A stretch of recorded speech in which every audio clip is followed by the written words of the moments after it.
This morning, tayo po ay manalangin, ating pong ipagkatiwala sa Diyos ang ating pong pagsasalo-salo para sa masarap na almusal dito sa Ministeryong Believers Breakfast with BFDB. Okay? Sige po, manalangin po tayo.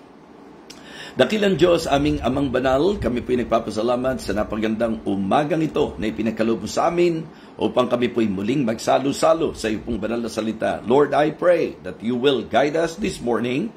May you give me wisdom, O Lord.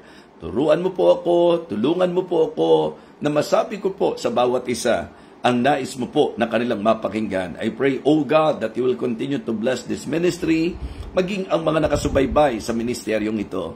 Dakilang Diyos, inaalala po namin si Ma'am Nell, nawa siya po ay iyong pagalingin, maging maayos po ang kanyang operasyon, at hiling ko po ang kanyang madaling recovery, Panginoon.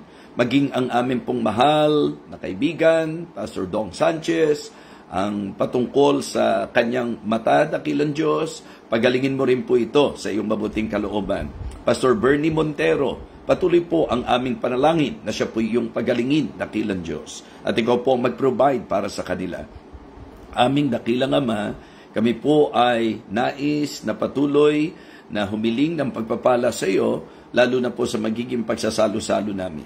Ikaw po nakakaalam ng mga prayer request ng bawat isa po sa amin. Kaya bawat nakasubaybay ngayon, sa anumang nais po nilang itaas sa iyo, ilapit sa iyo, hiling po namin ang iyong pakikinig, Panginoon, ayon na rin po sa iyong pangako. Lord, thank you na kami po ay merong Ama na po pwedeng lapitan, meron pong Diyos na nakakaalam ng aming kalagayan, kaya completely sa iyo po kami nagtitiwala para sa kasagutan sa aming pong mga kahilingan.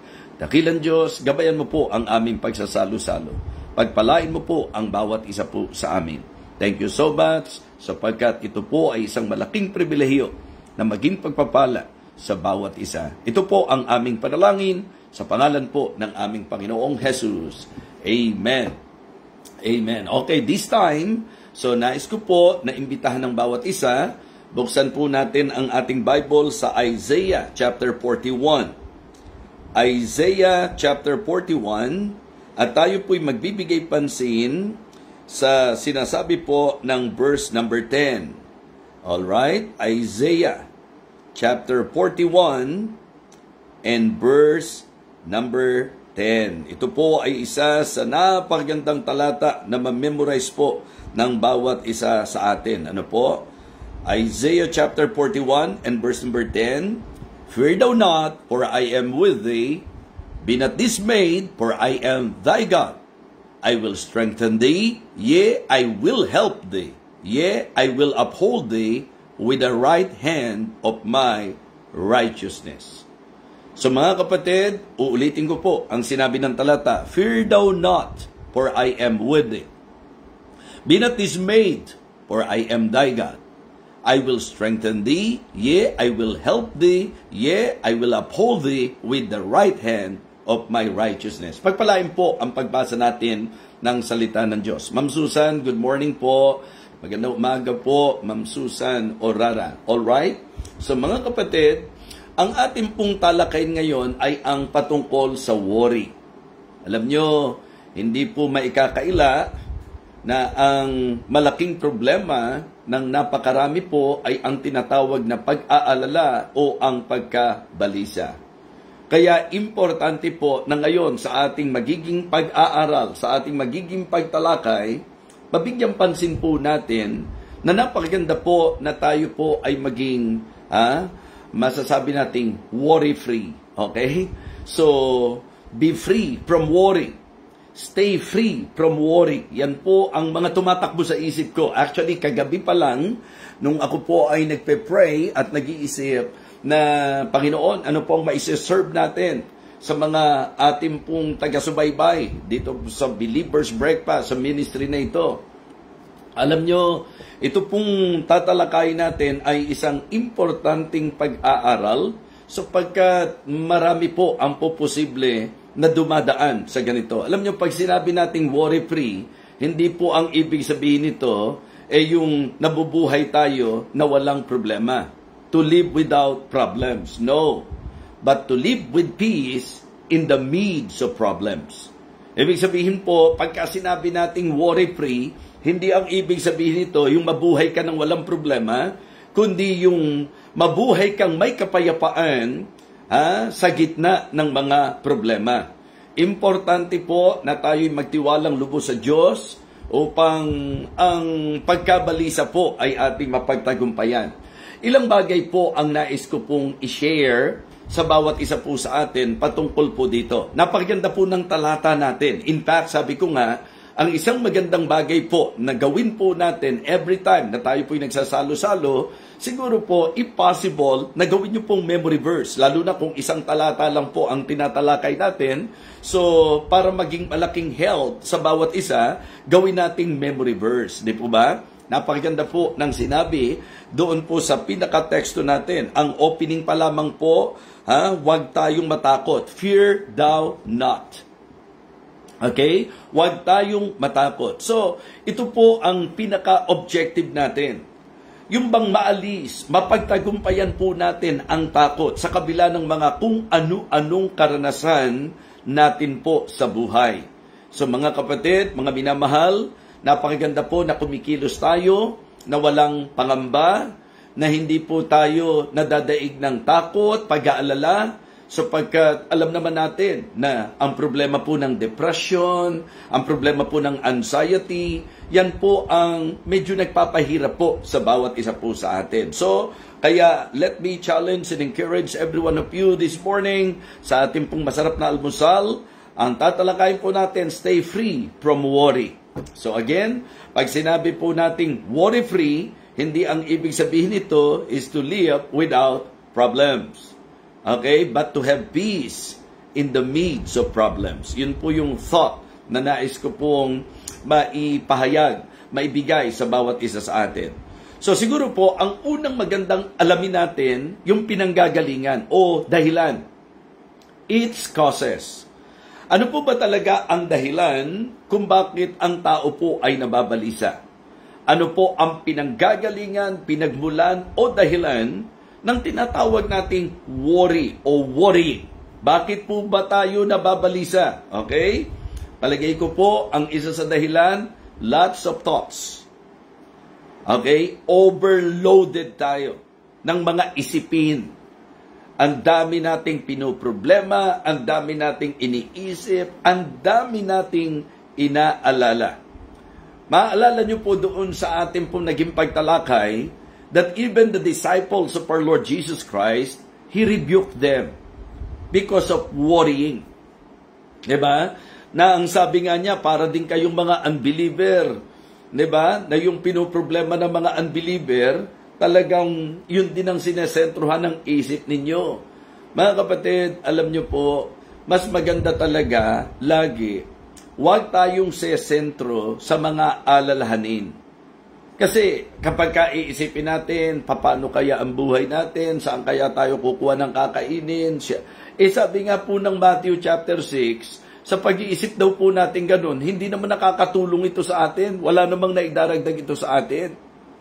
Mga kapatid, mga minamahal, yun nga ang reason kung bakit ang encouragement natin ay ang ating pong panampalatayanan, ang ating Panginoong Hesukristo. Di po ba? So, lots of thoughts. Yung iba po, overthinking. Di po ba? Yung hindi pa dumarating, problema na niya. So, harapin natin yung presenting sitwasyon po natin.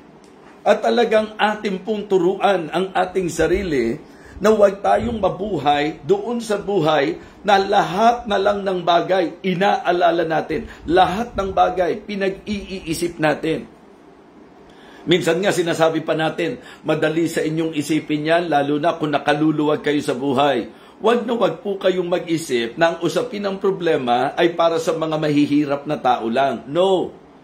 Even wealthy people, malaki ang problema nila. Lalo na yung mga gumawa ng kabulastugan. Ano po? Lalo na po ngayon, yung mga napasok sa napakatinding kontrobersiya.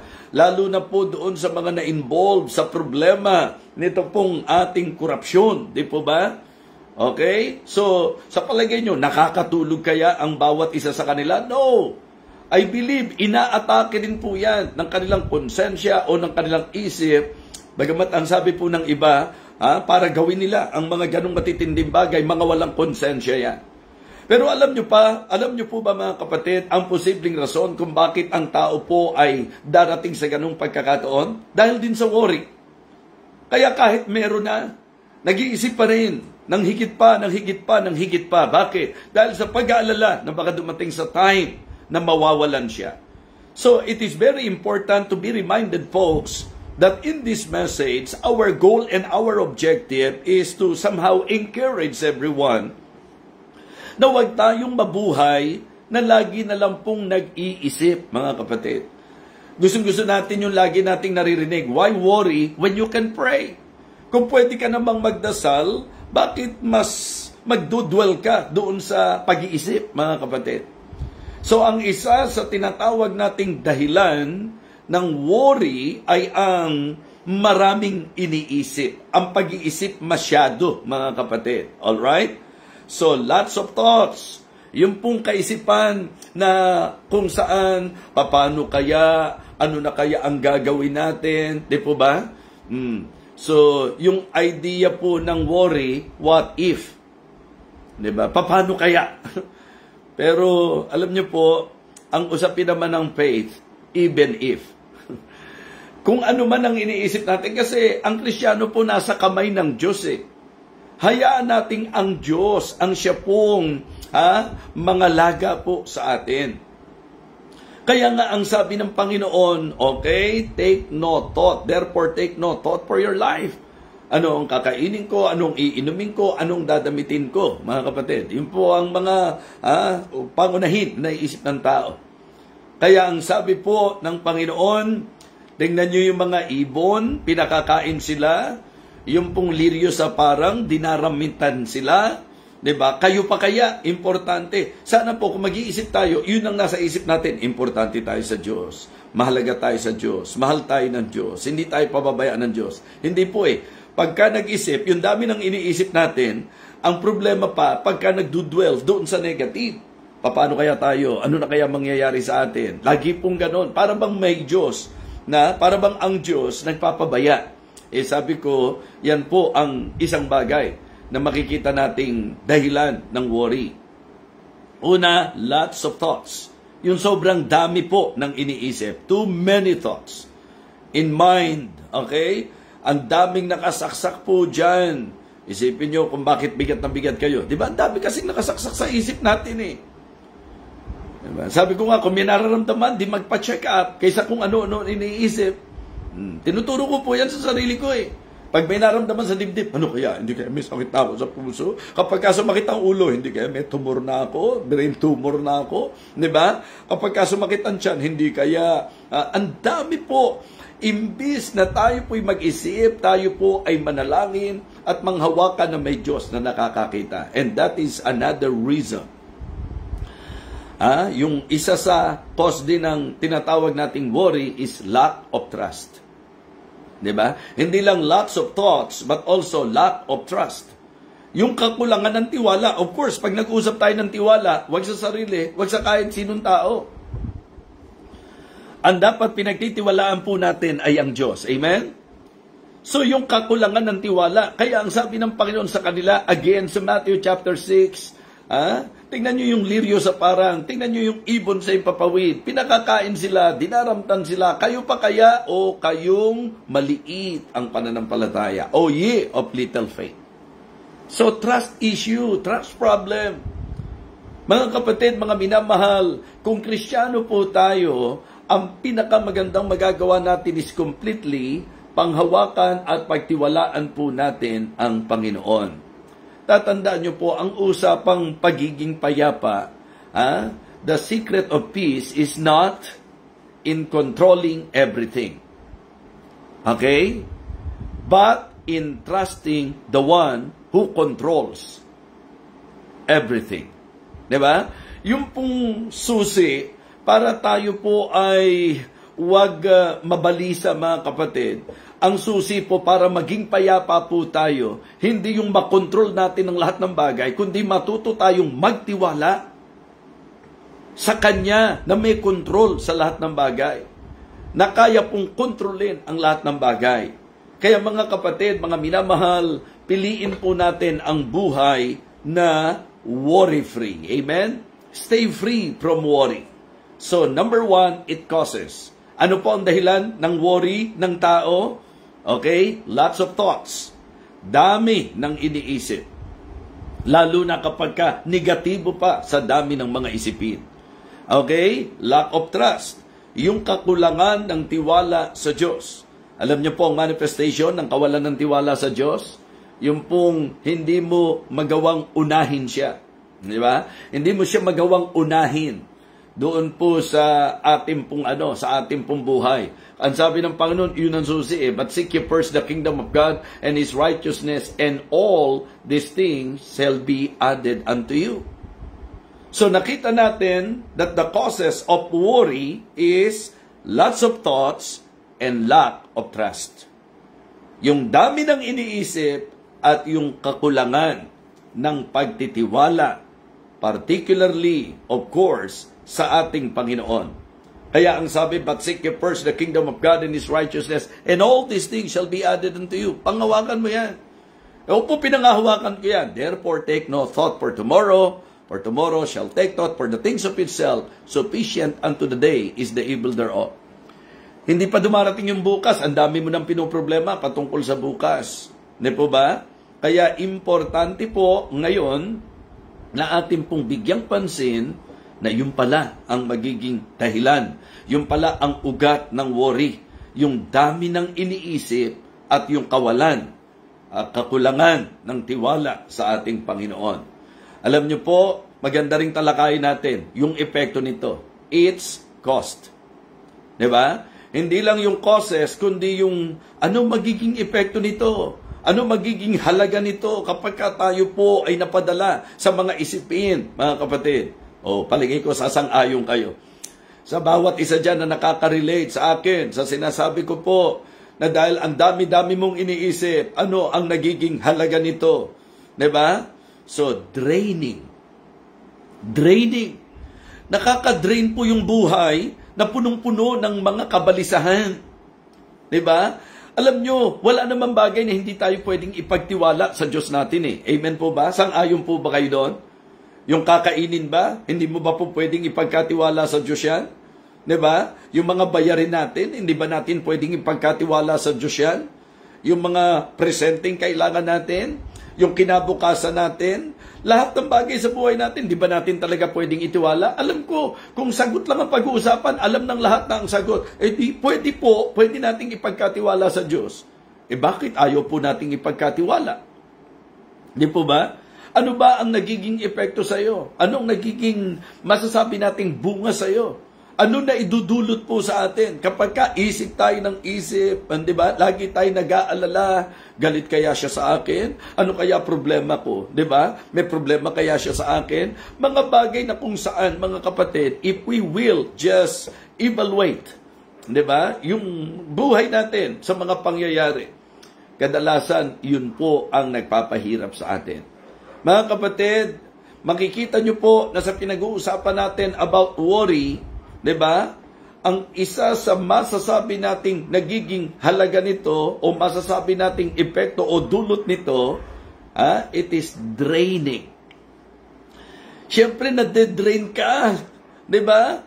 Talagang yung exhaustion, burnout, diba? Yun po yung ating mga kadalasan na maririnig sapagkat ito po ang katotohanan. Na kapag isip tayo ng isip, lagi tayo nag-aalala, mga kapatid, anxiety, diba, depression, kasi nakaka-drain yung dami po ng inaalala. Kahit sa amin bilang pastor, pag hindi namin tinanggap ang realidad, that we cannot please everyone. Kung lagi na lang po kaming mag-iisip, lagi na lang po kami mag-aalala, mga kapatid, napakahirap po para sa amin po niya.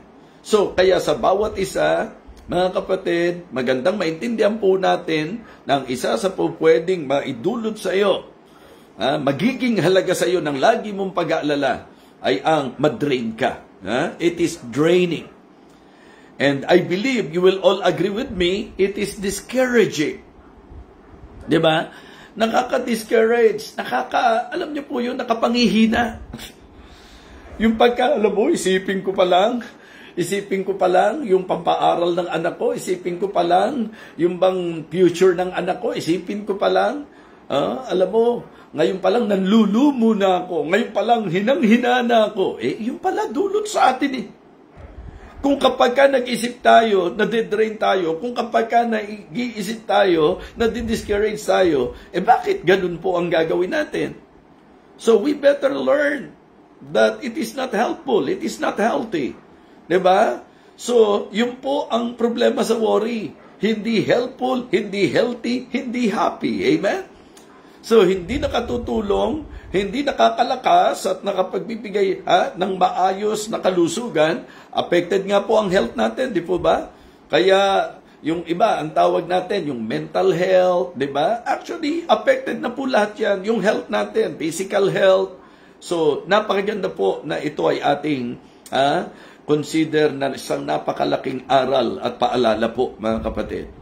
It is draining. It is discouraging.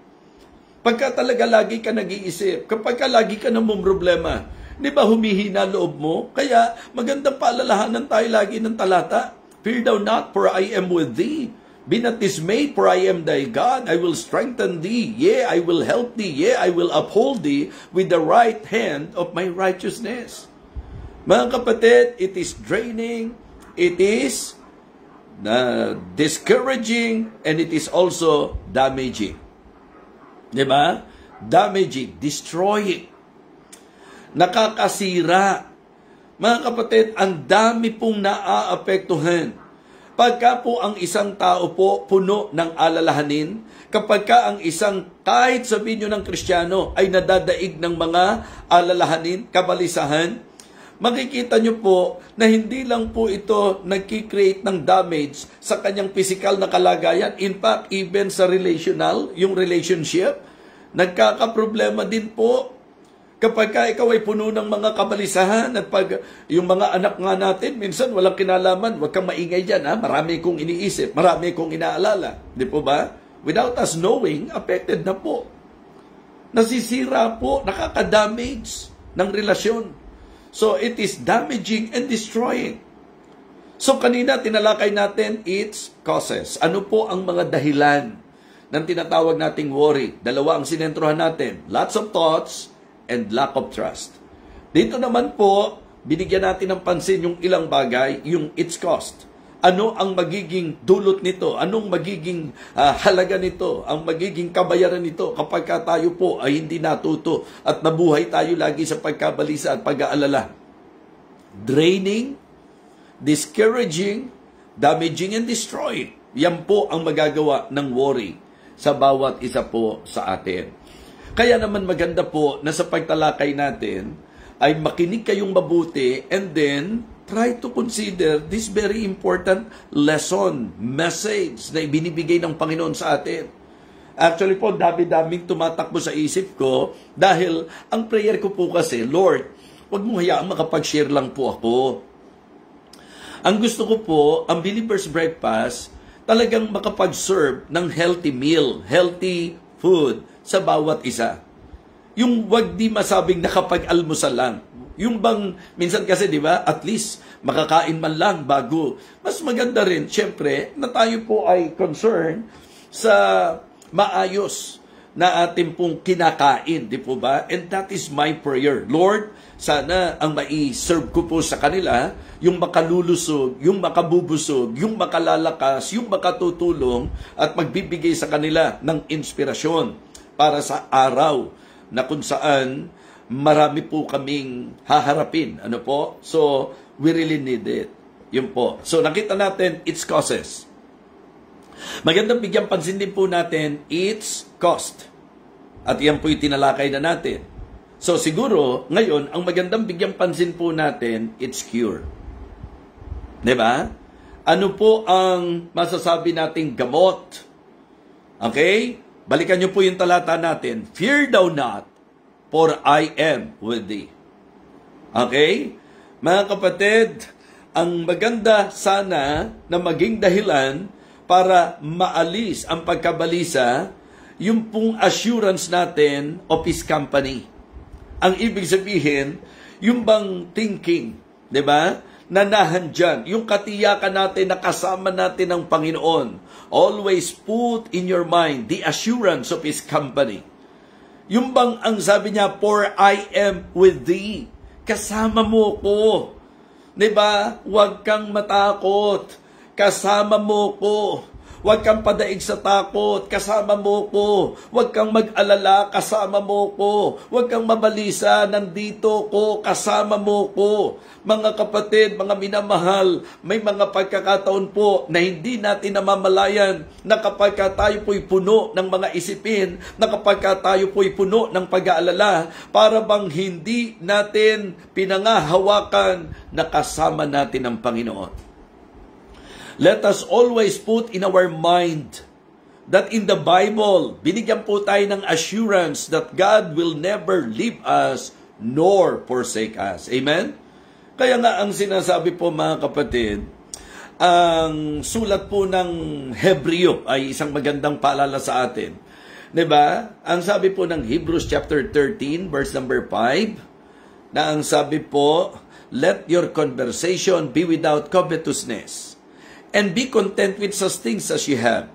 For he had said, I will never leave thee, nor forsake thee. So that we may boldly say, the Lord is my helper. I will not fear what man should do unto me. Iugnay niyo po yung sinabi ng Hebrews 13:5 and 6. Again ang linaw ng sabi po, let your conversation be without covetousness, and be content with such things as you have. For he had said, anong sabi niya? I will never leave thee, nor forsake thee. And because of that, pwede ka raw maging kompidente, so that we may confidently, boldly say, the Lord is my helper, I will not fear what man shall do unto me. So tingnan niyo po yung consistency. Dito po sa sulat ni Isaiah, ang sabi po ng Diyos, ng Panginoon, fear thou not, for I am with thee. Amen? Be not dismayed, for I am thy God. I will strengthen thee. Yea, I will help thee. I will uphold thee with the right hand of my righteousness. God is our helper. He is always with us. So mga kapatid, yung pong makikita nating cure sa worry, yung assurance natin of His company, nakasama natin ang Panginoon. And then, the awareness of His control. Diba? Yung bang ang alam natin na ang Diyos ang nasa control. Diba sabi ko nga sa inyo, ang pagkakaroon po ng kapayapaan, hindi po ito yung makontrol natin ang lahat ng bagay, kundi magtiwala tayo sa Kanya na may control sa lahat ng bagay. It is actually trusting the one who controls everything. So kung gusto nating mapayapa, kung gusto nating mapanatag ang isip natin, huwag nating pilitin na kontrolin ang lahat. Hayaan nyo pong ang may kakayahan at ang meron pong paggarantiya na siya ang bahala sa atin, yun po yung pinakamagandang magagawa po natin mga kapatid. Kaya for me, it is not just the assurance of His company, but also the awareness of His control. That God is in control. So God knows everything. God knows what is best for us. God knows what to do. So again, lack of trust, problema po yan. So ang cure, yung awareness natin, ang Diyos ang nasa control sa lahat ng bagay. And then abiding of His comfort. Ito po yung manatili tayo doon sa kaaliwan. Yung pong yung sinabi po ng Bible, be careful for nothing but in everything by supplication with thanksgiving let your requests be made known unto God, and the peace of God which passeth all understanding shall keep your hearts and minds through Christ Jesus. Ang magkakalma ng isip natin, yung bang alam natin kasama natin ang Panginoon, alam natin nasa kontrol ng Diyos ang lahat ng bagay, kaya ang pinakamaganda, manatili tayong panatag at talagang masasabi natin yung comfort ng Panginoon, yun po ang ating pong higaan mga kapatid, yung God's comfort. Hindi naman ang ibig sabihin na natulog ka, binaliwala mo yung problema.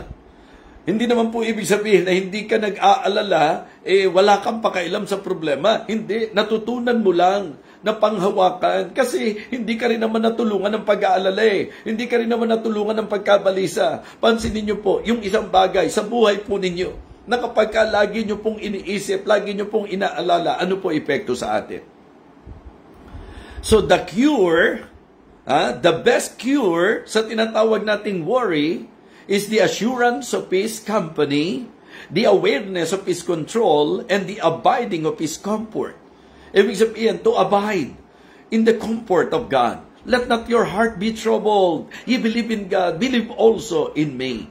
That is actually a good thing to practice. Manampalataya ka sa Diyos, manampalataya ka sa Panginoon. Mga kapatid, sabi ko, kung ang pag-uusapan, yung hinihingi natin sa Diyos, anong dahilan para pagdudahan mo ang Diyos na hindi niya ibibigay yung hinihingi mo kung talagang kailangan mo, kung makabubuti talaga sa'yo? Anong dahilan para hindi ibigay ng Diyos? Mga kapatid, wala pong ipagkakait na mabuting bagay ang Diyos sa kanyang mga anak. Amen? Always put in your mind if that is good for us.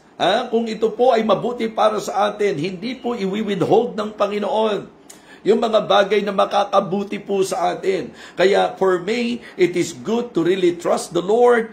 Lagi natin panghawakan, uy, bakit ba ikaw? Para bang wala kang problema? Alam ko, kasama ko Panginoon Amen? O kahit naman kasama mo Panginoon, di ba nakakaranas din tayo ng mga sitwasyon sa buhay? Oo, pero alam ko, ang Diyos ang nasa control sa lahat ng bagay. Amen?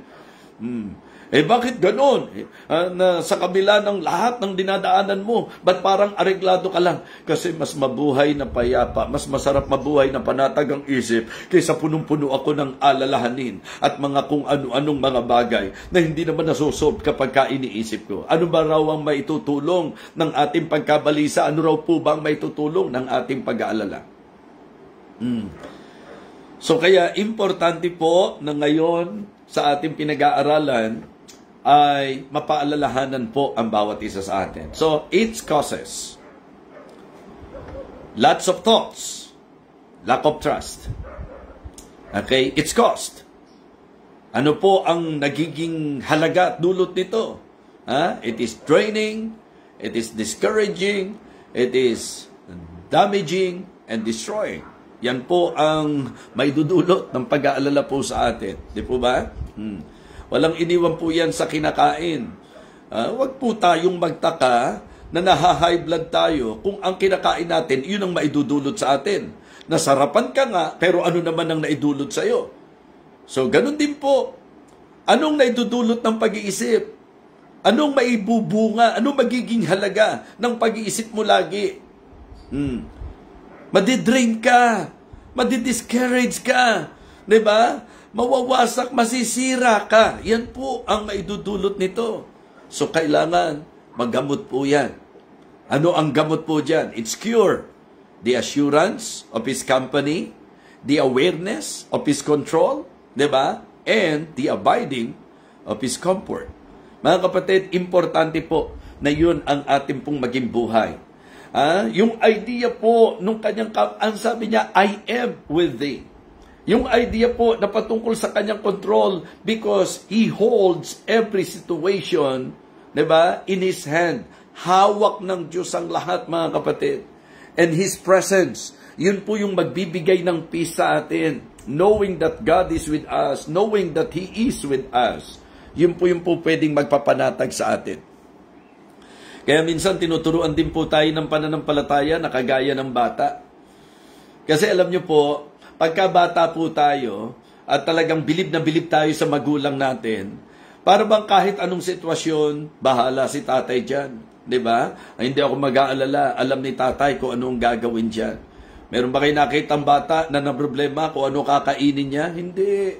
Alam niyang sa oras, kakain po siya. Bakit? Hindi siya, may nag-aalala para sa kanya. Hindi po ba yun ang sabi po ng Biblia? Sabi nga ni Peter, casting all your care upon Him. For He cared for you. Diba? Ilagak mo sa Kanya yung lahat ng alalahanin mo. Siya nag-aalala para sa iyo. Siya nagmamalasakit para sa iyo. Wow, what a blessing. What a blessing to know na may tatay tayo na siya ang nag-aalala para sa atin. What a blessing to know that as believer in Christ, may Diyos tayo na siya ang nagmamalasakit sa atin. Enough reason for us to be comforted. Enough reason for us to be calm and to be composed. So, yung ating pong magiging, alam niyo po, dapat ang manifestation po ng tiwala natin na may Diyos na nag-aalala sa atin, kalmado tayo, composed tayo, at comforted tayo. Amen? Yun po dapat yan. So, ngayon, siguro po magandang ating bigyang pansin, it's confidence. Alright? So, ginamot na natin. Ano po ngayon ang po pwedeng maging kumpiyansa natin? So dito po, ang sabi ng talata natin, fear thou not. Kumbaga ang idea, do not live in worry. Huwag kang mabuhay sa pagkabalisa. Huwag kang mabuhay na may kahinaan ng loob. Huwag kang mabuhay na may takot. Diba? Kasama mo ko. Yun yung pinakamaganda eh. Yung para maging personal sa atin. Huwag kang matakot. Kasama mo ko. Diba? Yan po yung way ng pag-comfort ng Panginoon sa atin. O, nakalimutan mo ba? Kasama mo ko. Nakalimutan mo ba? Nandito ko. Diba? Hindi mo makokontrol ng lahat ng bagay, pero nasa kontrol ko ang lahat ng bagay. Okay? So, meron kang kailangan, pero ako ang lahat mong kailangan. Ang Diyos ang lahat nating kailangan. Kaya nga sabi ko, even yung psalmist ang sabi niya, the Lord is my shepherd, I shall not want. Ibig sabihin, lahat ng kailangan niya, nandun sa shepherd. And the same thing that I would like to tell you, diba? That everything, that all of the things na kinakailangan natin, nasa Kanya po yan. Sabi niya, huwag kang matakot. Kasama mo ko. Huwag kang madismaya. Ako yung Diyos. Neither be thou dismayed. Be not dismayed, for I am thy God. Anong gagawin niya? I will strengthen thee. Oo, sabi niya, I will help thee. Tutulungan kita. Kaya huwag tayong aakto na para bang, di ba, hindi natin alam ang pangako ng Panginoon sa atin. Mga kapatid, kaya dito po, bibigyan pansin po natin yung pong confidence. Di ba? So, stay free from worry. So, nakita natin, it's causes. It's cost. It's cure. Now, it's confidence. Sa usapan po ng ating mensahe, mga kapatid, ano po? Una, His promise is sure. Always put in your mind na once na nangako ang Panginoon, ang pangako niya, tiyak. Diba? God is always true to His words. God is always true to His promises. Hindi po niya makakalimutan ang kanyang salita. Pag sinabi ng Diyos, mga kapatid, that is the good thing about God. Wala siyang sasabihin na hindi niya gagawin. Wala siyang salita na hindi niya tutuparin. Kung sinabi niyang, I will never leave thee nor forsake thee, panghawakan mo, kasama mo siya. May mga pagkakataon po na ang feeling mo, hindi mo siya kasama. It is not because may problema sa Diyos. Tayo po ang may problema. Diba? So kaya napakahalaga po na ating panghawakan lagi na ang pangako ng Diyos, tiyak po yan mga kapatid.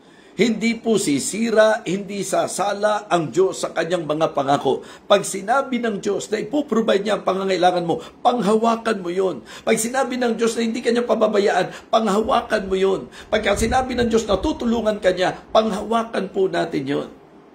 Mga kapatid, ito yung mga confidence na dapat meron tayo. Number 1, that His promise is sure. Number 2, that His plan is safe. Na ang plano po niya, talagang po pwede kang pumanatag, hindi ka mapapahamak. For I know the plans, for I know the thoughts that I think toward you, said the Lord. Thoughts of peace and not of evil, to give you an expected end. Siya ang nag-aalala sa iyo. Siya ang may plano sa buhay mo. At yung plano ng Diyos, hindi mo ikapapahamak, hindi mo ikasisira. Safe na safe kapag tayo po ay nasa plano ng Diyos sa ating buhay. Amen? Importante po na ito ang nasa isip natin. Ito ang kumpiyansa natin. My confidence is that His promise is sure. Okay? His plan is safe. Yung plano niya, mga kapatid, yun ang aking pong kailangan. Iyon yung aking dapat panghawakan. Huwag akong aalis sa plano ng Diyos. Huwag akong aalis sa kalooban ng Diyos sa buhay ko. Diba? At ang kumpiyansa natin, mga kapatid, yung kapayapaan ng Diyos na hindi masayod ng pag-iisip. And we can say that His peace is sweet. His promises, di ba? His promise is sure. Okay? His plan is safe. And His peace is so sweet. Gusto ko yung kanta nating, "'Tis so sweet to trust in Jesus." Di po ba? Tapos yung mga, "Are you weary? Are you heavy-hearted? Tell it to Jesus." Mga kapatid, kasi yun ang susi eh. Ang sarap-sarap at ang tamis-tamis ng kapayapaang dulot ng Panginoon, pero ginagastos natin ang buhay natin sa pagkabalisa, sa pag-aalala. Kaya po yung Philippians 4, 6, and 7, ang ganda-ganda po nun. "Be careful for nothing, but in everything, by prayer and supplication with thanksgiving, okay, let your requests be made known unto God." Ibuga mo sa Diyos, ihinga mo sa Diyos, ilagak mo sa Diyos, itiwala mo sa Diyos, and then, ang magiging dulot nito, matamis na kapayapaan. Amen? Sweet peace, the gift of God's love. Kaya nga, yung pong Kristiyano na talagang kapag ka nabuhay, parang walang Diyos na mapangahawakan, for me, hindi magandang testimony po yun eh. Ang maganda po yung nakikita nating may mga pinagdadaanan pero payapa ang isip. May pinagdadaanan pero kalmado lang, composed lang siya. Why? Because of his confidence. 'Di ba? Ang tiwala niya sa Panginoon. Kaya ngayong sandaling ito, pansinin niyo po. Hindi ba for me, napaka encouraging ito pong verse natin at maging itong message natin. 'Di ba? To worry, to live in worries, mga kapatid, it is not helpful, it is not healthy, it is not happy. So kaya it is not God's will for us na nabubuhay tayo sa worry. Be worry-free and stay free from worry. May paraan, may solusyon, may gamot. Amen? At ito yung magiging aplikasyon dapat natin sa mensahe natin. Ang ating dami ng iniisip, yan po ang isa sa dahilan ng worry. Yung dami, lahat ng bagay iniisip mo, lahat ng bagay pinoproblema mo, yan po ang dahilan kung bakit tayo po ay nagwo-worry. Dami ng iniisip. And then, lack of trust. Kawalan ng tiwala sa Diyos. Hindi magandang may dudulot. It is draining, it is discouraging, it is damaging, it is destroying. Mga kapatid, ang cure, the assurance of His company. Ang cure, the awareness of His control. Ang cure, mga kapatid, the abiding of His comfort. Yun po yung pinakamagandang magagawa po natin. And then, ang ating pong kumpiyansa, the promise of God is sure. The plan of God is safe. And the peace of God is sweet. Amen? So, yun po. Mas piliin natin yung kapayapaan, yung kapanatagan ng puso. Umaasa po ako na tayo po'y napagpala, na tayo po'y napagtibay, na tayo po ay napalakas ng mensahe po ng Panginoon ngayon. Kaya, kamusta po tayo sa usapan na yan? Di po ba? So, let us now turn our worries to worship. Into worship. Di ba? Yung burdens natin into blessing. At yung ating pong, masasabi nating takot, pangamba, panic, into prayer. Why worry when you can pray? Napakagandang bagay po na magandang pag-isipan po natin. So, I hope na ngayong umagang ito, mga kapatid, blessing muli ang ating naging pagsasalo-salo. Shoutout po kay Pastor Donald Villar. Ganon din po kay Brother Edson Magnifico. At sa ilan pang mga kasama natin, si Brother Joben Almeria. Ganon din po si Doc Bob. Thank you so much po. At Atelina, thank you so much po. At ayan, si Pastor Mike de la Paz. Thank you so much. Nawa ay nakapag-ministeryo po tayo. Pastor Aldo, so good morning po. Good morning. Thank you for watching. And then si Sister Cory, Tita Cors, thank you so much. So, stay free from worry. Stay free from worry. So, I hope na yun po yung itatatak natin sa isip natin. Tiyak, ang Diyos ay totoo sa kanyang pangako. Sure, ang pangako ng Panginoon. Safe ang plano ng Panginoon. At napakatamis ng kapayapaan ng Panginoon. Amen? So, napakahalaga po, mga kapatid. Kasama natin ang Diyos. Amen? Siya ang nasa control. Kaya talagang siya ang kaaliwan natin at ang kapanatagan po natin. So, stay free from worry. Let us pray. Lord, thank you po. Thank you po sa aming pong tinalakay ngayon. Salamat po sapagkat alam ko po na ang mga messages na ito sa aming pong practical Christian living ay malaking tulong, Panginoon. Kaya may you continue to encourage every one of us, O God. May we realize the importance of applying this message because I know that it is not your will for us na mabuhay po sa pagkabalisa na lagi na lang pong nag-aalala. Ang amin pong dapat panghawakan ay ang presensya mo sa aming buhay, ang amin pong dapat panghawakan, ang plano mo ay maayos at safe kami, Panginoon, at nakatitiyak po kami that your plan is the best. Kaya dakilan Diyos, lagi mo po kaming paalalahanan, lagi mo po kaming turuan, lalo na po sa aming naging teksto ngayon, na ipinaalala mo po na huwag kaming mabuhay sa takot, huwag kaming mabuhay sa pangamba, panghawakan ka namin ang iyong pangako, ang iyong kalakasan, at ang tunay na pagkilos mo sa aming buhay. Kaya Panginoon, ngayong sandaling ito, sino man po sa amin ang meron pong mabigat na kinakaharap, meron po kaming mabibigat na laban sa buhay. May mga alalahanin at kabalisahan po kami. Nawa ang mensaheng ito ay naging malaking tulong. Naging mahalagang paalala para kami po ay wag mabuhay na lagit-lagi na nababalisa. Kundi ang talagang pangahawakan namin, ikaw. Nakasama ka namin. Na talagang ikaw ang nagmamalasakit sa amin, Panginoon. Umaasa po ako, O Diyos, na ang mensaheng ito ay magdudulot ng malakas na impact sa aming pong buhay. Thank you so much, Heavenly Father. May you continue to bless this ministry. In Jesus' most precious name. Amen. Amen. Okay, so purihin po ang Panginoon. I hope na ang bawat isa po'y nag-enjoy, na-bless, at natulungan po ng ating pong mensahe ngayong umagang ito.